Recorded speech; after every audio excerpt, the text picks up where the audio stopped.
Hey, Chief. How are you? I'm Bobby Oliveira. No, you don't know me. I'm one of the people from around the country who's interested in your situation.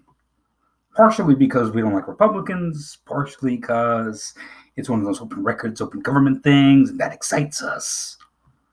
So, the other day, the folks in North Situate, I guess, was one of the town council members, said that we were supposed to respect your confidentiality.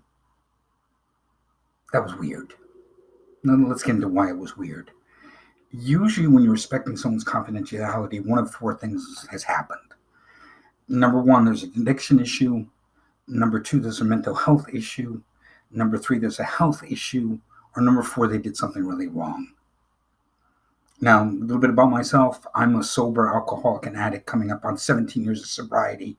I'm bipolar. In fact, if not for my dialectical behavioral therapy skills, I would commit suicide twice. So I spend a lot of my time helping people get sober and helping people stay mentally strong when they're going through mental health stuff. If you are going through mental health stuff right now, or you need to be in rehab right now, you really shouldn't be the police chief. So them bringing that up is strange. If you're going through a health thing right now, you should be in the hospital or getting appropriate care. That's strange too. And then the other one is you did something wrong. Now, if I remember right, this all started because you put out a memo saying, hey, I'm getting interfered with. And the next thing you know, there's this secret meeting that's not a secret meeting that kind of supposed to happen, but doesn't happen because there's not enough room or there's not enough people, there's not enough time, and no one could figure out that ahead of time. And there wasn't a meeting. And people requested documents. In fact, I just requested a bunch of emails, was told, oh, we don't keep those.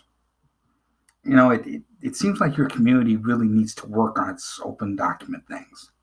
It seems like some of them are very much beyond the bounds of the law. But there's something you can do right now that would help out everybody. Since my request for emails was denied, my next plan is to approach the counselors on an individual basis and ask them for their emails individually. Now, the first thing they're going to say is, oh, wait a minute. Chief said he wants to be confidential. That's the first thing they're going to say. You can take that off the table. You can just come out and say, you remember that op-ed that said I needed confidentiality and all that stuff? You can come out and say, hey, look, I waive confidentiality in all cases, and put that on the public record. At least that way, when we approach the individuals for their individual emails, I have to say something else. Oh, you may have heard I have some of the grant applications for the community, and there's some folks doing some background checks. So at some point, we'll be to apply appropriate pressure without breaking the law, using the free market to get the documents we want. So it's just a matter of when. It's not a matter of if. But I think everybody is helped when things are taken care of sooner rather than later.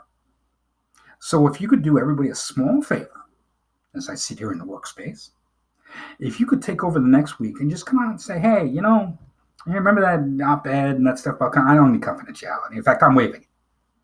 That would do wonders, and we get those documents a lot faster. So, Chief, if you could do me that favor, that's great. Hope this message finds you well, and hey, we'll talk soon.